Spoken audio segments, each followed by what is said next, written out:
So what's up guys, first of all welcome to our channel Help a Beta।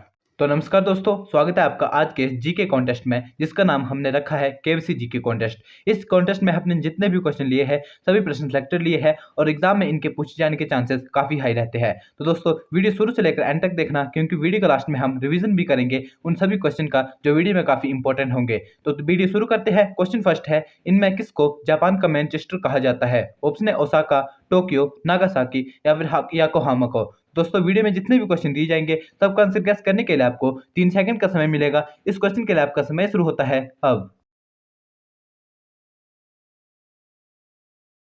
तो इसका answer होगा option number A, Osaka को। इनमें से Osaka को जापान का मैनचेस्टर कहा जाता है।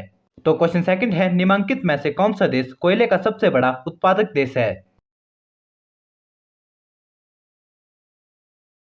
तो इसका आंसर होगा ऑप्शन नंबर सी, अमेरिका। दी गए विकल्पों में से अमेरिका देश कोयले का सबसे बड़ा उत्पादक देश है। क्वेश्चन थर्ड है, 1857 के गदर के समय भारत का गवर्नर जनरल कौन था? तो दोस्तों इसका आंसर होगा option number A, Lord Canning. 1857 के गदर के समय भारत का गवर्नर जनरल लॉर्ड कैनिंग था। और क्वेश्चन 4 है, भारत भारती के लिए नारा किस संस्था के द्वारा दिया गया था? तो इसका आंसर होगा option number B, Arya Samaj के द्वारा। भारत भारतीयों के लिए नारा आर्य समाज के द्वारा दिया गया था। क्वेश्चन 5 है, भारत की प्रथम बहुउद्देशीय परियोजना किस नदी पर बनाई गई थी? तो इस प्रश्न का सही आंसर होगा ऑप्शन नंबर सी, दामोदर नदी पर। भारत की प्रथम बहुउद्देशीय परियोजना दामोदर नदी पर बनाई गई थी। तो क्वेश्चन 6 है, किस राज्य की सीमा चीन से जुड़ी हुई है? कहने का मतलब यह है कि भारत के किस राज्य की सीमा चीन से सटी हुई है? तो इसका आंसर होगा option number D, Arunachal Pradesh की सीमा। भारत के राज्य अरुणाचल प्रदेश की सीमा चीन से जुड़ी हुई है। क्वेश्चन 7 है, धान की खेती के लिए उत्तम मिट्टी कौन सी है? तो इसका आंसर होगा ऑप्शन नंबर सी, दोमट मिट्टी। धान की खेती के लिए सबसे उत्तम एवं उपजाऊ मिट्टी दोमट मिट्टी होती है। और क्वेश्चन 8 है, पृथ्वी और सूर्य के बीच अधिकतम दूरी किस तिथि को होती है? तो इस क्वेश्चन का सही आंसर होगा ऑप्शन नंबर सी, 4 जुलाई को। पृथ्वी और सूर्य के बीच अधिकतम दूरी 4 जुलाई के दिन होती है। और क्वेश्चन नंबर 9 है, गायत्री मंत्र किस पुस्तक से लिया गया है? तो इसका आंसर होगा ऑप्शन नंबर ए, ऋग्वेद से। गायत्री मंत्र की रचना ऋग्वेद ग्रंथ से की गई है और गायत्री मंत्र की रचना वेदव्यास के द्वारा की गई थी। तो क्वेश्चन 10 है, ब्राह्मी लिपि को किसने स्पष्ट किया? तो क्वेश्चन में कहने का मतलब यह है कि ब्राह्मी लिपि को किसके द्वारा पहले पढ़ा गया था? तो दोस्तों इसका आंसर होगा option number A, James Prinsep के द्वारा। ब्राह्मी लिपि को पहली बार जेम्स प्रिंसेप के द्वारा स्पष्ट किया गया था। क्वेश्चन 11 है, राष्ट्रीय खेल दिवस किस दिन मनाया जाता है? तो इसका आंसर होगा ऑप्शन नंबर बी, 29 अगस्त को। राष्ट्रीय खेल दिवस प्रतिवर्ष 29 अगस्त के दिन मनाया जाता है। क्वेश्चन 12 है, किस महापुरुष की जयंती राष्ट्रीय युवा दिवस के रूप में मनाई जाती है? तो इसका आंसर होगा option number D, Swami Vivekananda की जयंती को। भारतीय महापुरुष स्वामी विवेकानंद की जयंती को राष्ट्रीय युवा दिवस के रूप में मनाया जाता है। क्वेश्चन 13 है, विश्व में डाकघरों का सबसे बड़ा जाल किस देश में पाया जाता है? क्वेश्चन में कहने का मतलब है कि विश्व में सबसे ज्यादा डाकघर किस देश में है?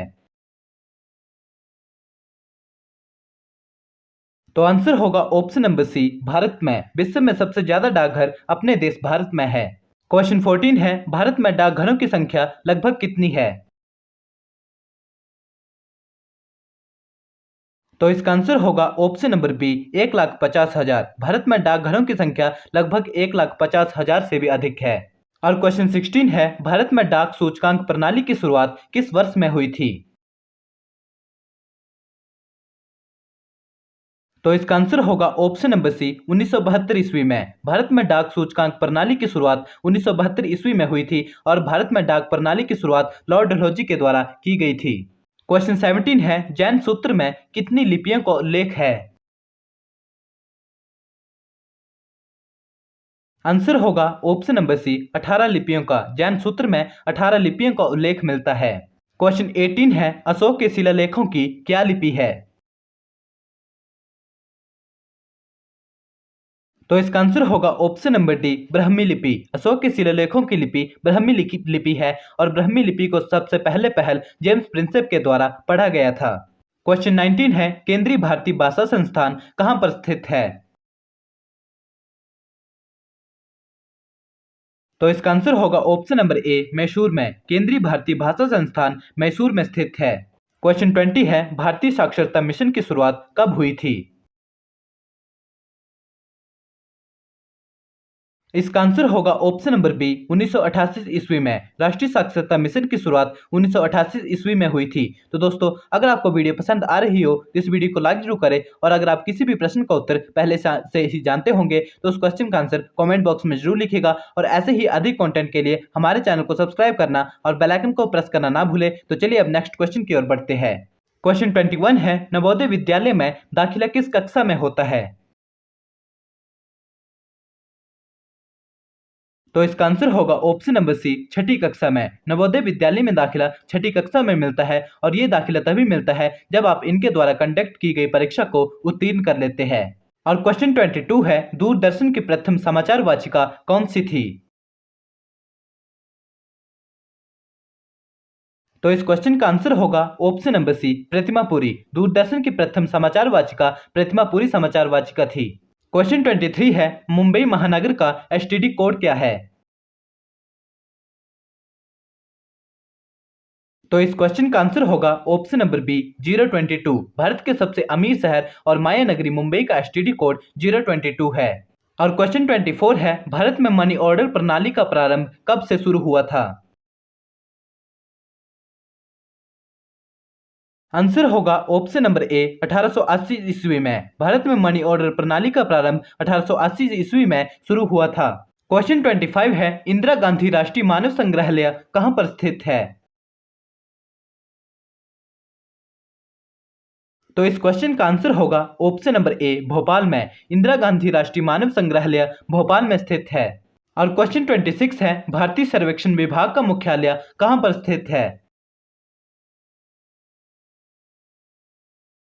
तो इसका आंसर होगा ऑप्शन नंबर डी, देहरादून में। भारतीय सर्वेक्षण विभाग का मुख्यालय देहरादून में स्थित है। क्वेश्चन 28 है, धार्मिक कविताओं का संकलन कुरल किस भाषा में है?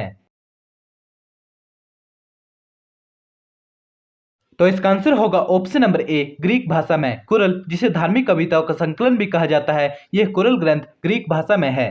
क्वेश्चन 29 है, मुक्त विश्वविद्यालय की स्थापना सर्वप्रथम कहां हुई थी? तो इस क्वेश्चन का आंसर होगा ऑप्शन नंबर सी, इंग्लैंड में। मुक्त विश्वविद्यालय की स्थापना सबसे पहले इंग्लैंड देश में हुई थी। और क्वेश्चन 30 है, केंद्रीय अंग्रेजी एवं विदेशी भाषा संस्थान कहां पर स्थित है?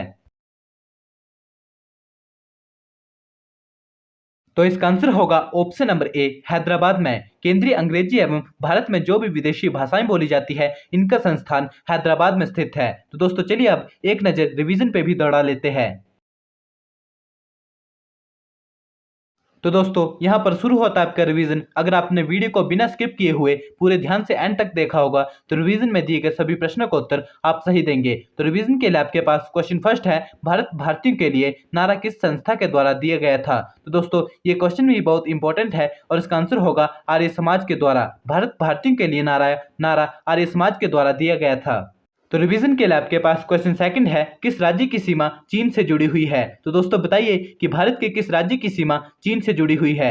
इसका उत्तर होगा अरुणाचल प्रदेश की। भारत के राज्य अरुणाचल प्रदेश की सीमा चीन से सटी हुई है। तो दोस्तों, रिवीजन में आपके पास क्वेश्चन नेक्स्ट यानी कि क्वेश्चन 3 है, गायत्री मंत्र किस पुस्तक से लिया गया है? तो दोस्तों, ये प्रश्न भी बहुत इंपॉर्टेंट है और इसका उत्तर होगा ऋग्वेद से। गायत्री मंत्र ऋग्वेद से लिया गया है। और रिवीजन में आपके पास क्वेश्चन 4 है, राष्ट्रीय खेल दिवस किस दिन मनाया जाता है? तो दोस्तों, इसका आंसर होगा 29 अगस्त को। राष्ट्रीय खेल दिवस प्रतिवर्ष 29 अगस्त के दिन मनाया जाता है। तो रिवीजन में आपके पास नेक्स्ट क्वेश्चन यानी कि क्वेश्चन 5 है, विश्व में डाकघरों का सबसे बड़ा जाल किस देश में पाया जाता है? तो दोस्तों, आपको बताना है कि विश्व में किस देश में सबसे ज्यादा डाकघर है। तो इसका आंसर होगा भारत देश में। विश्व में सबसे ज्यादा डाकघर भारत देश में है। तो दोस्तों रिवीजन के लिए आपके पास क्वेश्चन 6 है, अशोक के शिलालेखों की क्या लिपि है। दोस्तों ये प्रश्न बहुत ज्यादा महत्वपूर्ण है, चाहे आप कोई भी एग्जाम्स की तैयारी कर रहे हो, इस क्वेश्चन के एग्जाम में पूछे जाने के चांसेस काफी हाई रहते हैं। तो इसका आंसर होगा ब्राह्मी लिपि। अशोक के शिलालेखों की लिपि ब्राह्मी लिपि है। तो दोस्तों अगर आपने वीडियो को यहाँ तक देखा है तो आई एम डैम श्योर कि आपको वीडियो काफी पसंद आई होगी। अगर आपको वीडियो पसंद आई हो तो इस वीडियो को लाइक जरूर करें, क्योंकि आपके एक लाइक करने से हमें आगे वीडियो बनाने में काफी मोटिवेशन मिलता है। और ये भी बताएं कि आपको इन क्वेश्चन में से कितने क्वेश्चन का सही आंसर आता था। कॉमेंट बॉक्स में अपना स्कोर मेंशन जरूर करें। और हमारे चैनल पर कॉम्पिटेटिव एग्जाम प्रिपरेशन से रिलेटेबल कंटेंट और कई सारी सीरीज चलती रहती है, जिसमें पार्टिसिपेट करके आप अपनी तैयारी काफी अच्छी कर सकते हैं। तो हमारे चैनल को सब्सक्राइब जरूर कर ले और साथ ही बेल आइकन को भी प्रेस कर ले, जिससे कि आपको आने वाली सभी वीडियो की नोटिफिकेशन टाइम टू टाइम मिलती रहे। हम मिलते हैं आपसे किसी अगली वीडियो में, तब तक के लिए good bye and take care and thanks for watching this video in the end. Thank you.